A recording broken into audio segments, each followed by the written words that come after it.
Hi, ഞാൻ doctor Pradeep Joseph Kottam, Aluva Rajagiri ആശുപത്രിയിലെ ന്യൂറോളജിസ്റ്റാണ്.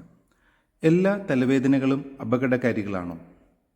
തലവേദന ഒരു സാധാരണ ലക്ഷണമാണ്. എല്ലാ തലവേദനകളും അപകടകാരികളല്ല. സാധാരണയായി കാണുന്ന migraine, tension type headache, sinusitis എന്നീ തലവേദനകൾ മരുന്നുകളും ജീവിതശൈലി മാറ്റങ്ങളും വഴി നിയന്ത്രിക്കാൻ കഴിയും. ചില തലവേദനകൾ അടിയന്തര വൈദ്യസഹായം ആവശ്യമുള്ള ഗുരുതരമായ ആരോഗ്യ പ്രശ്നങ്ങളുടെ ലക്ഷണങ്ങളാകാം. ഉടനെ ശ്രദ്ധ വേണ്ട റെഡ് ഫ്ലാഗ് സിംറ്റംസ് എന്തൊക്കെയാണെന്ന് നോക്കാം. തണ്ടർ ക്ലാപ്പ് ഹെഡേക്ക്, ഇടിവെട്ടിയതുപോലെയുള്ള പെട്ടെന്ന് വരുന്ന വേദന. ജീവിതത്തിൽ ഇതുവരെ അനുഭവിച്ചിട്ടില്ലാത്ത, പെട്ടെന്ന് തുടങ്ങി പെട്ടെന്ന് മൂർധന്യാവസ്ഥയിലെത്തുന്ന കഠിനമായ തലവേദന. തലയ്ക്ക് പരിക്കേറ്റ ശേഷമുള്ള പോസ്റ്റ് ട്രോമാറ്റിക് ഹെഡേക്ക്. പനി, കഴുത്തുവേദന, ഉണർവിൽ വ്യത്യാസങ്ങൾ ഉണ്ടാക്കുന്ന തലവേദന. വസ്തുക്കളെ രണ്ടായി കാണുന്ന ഡബിൾ വിഷനോട് കൂടിയുള്ള തലവേദന. ന്യൂറോളജിക്കൽ ഡെഫിസിറ്റോട് കൂടിയുള്ള തലവേദന. സംസാരത്തിന് കുഴച്ചിൽ, ശരീരം ഒരു വശം തളരുക, ബോധം നഷ്ടപ്പെടുക തുടങ്ങിയ ലക്ഷണങ്ങളോട് കൂടിയ തലവേദനകളെ സൂക്ഷിക്കണം.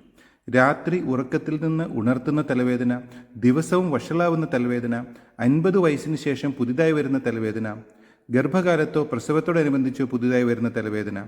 ഇത്തരം ലക്ഷണങ്ങൾ തലച്ചോറിൽ രക്തസ്രാവം, ഹെമറേജ്, അണുബാധ, മെനിഞ്ചൈറ്റിസ്, സ്ട്രോക്ക് തുടങ്ങിയ രോഗങ്ങളുടെ ലക്ഷണങ്ങളാകാം. ഇത്തരം ലക്ഷണങ്ങൾ, ഇത്തരം റെഡ് ഫ്ലാഗ് സൈൻസ് ഉണ്ടെങ്കിൽ ഒരു urgent neurology consultation and evaluation ചെയ്യേണ്ടതാണ്. ഷോർട്ട് സിമ്പിൾ ന്യൂറോളജി ടിപ്സിനായി ഈ ചാനൽ സബ്സ്ക്രൈബ് ചെയ്യുക. Thank you for listening.